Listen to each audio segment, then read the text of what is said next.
এখন আমের সিজন, তো আমের সিজনে অনেকে আছে যে বাজার থেকে আম কিনে খায়, আর অনেকে আছে যে একদম রাজশাহী থেকে অর্ডার করে আম আনা হয়। তো আমরাও প্রায় সময় রাজশাহী থেকে আম একদম একেবারে অনেককে মানে 5, 6, 7 কেজি অর্ডার করে আনি। তো আজকে এখানে আনা হয়েছে, খাওয়া হয়েছে জন্য কমে গেছে। আর লিচু আনা হয়েছে 300 লিচু আনা হয়েছে। এই লিচুগুলা অনেক মজা, মিষ্টি যেমন, একদম লাল দেখতে, অনেক মজা। এই রাজশাহী থেকে ডাইরেক্ট করে আপনার এটা খাওয়া শেষ, এটা শুধু শুধু আমরা রেখে দিচ্ছে।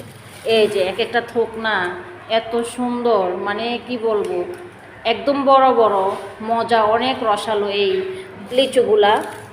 এই যে অনেক মজা এই রসালো লিচুগুলো রাজশাহী থেকে অর্ডার করে আনা হয়, দামও অনেক নেয়, ভালো দাম নেয়।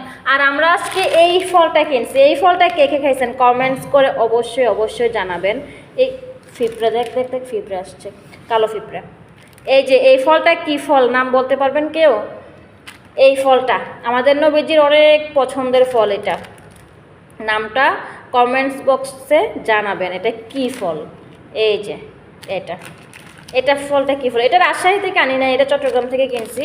তো আমাকে কমেন্টস বক্সে জানাবেন এটা কী ফল আর কে কে খাইছেন। তো টাটা। আমাদের ঘরে ফলের হচ্ছে বাগান, যদিও বাগান নাই, কিনে এনে বাগান করা হয়, বুঝছেন। এই হচ্ছে ফল।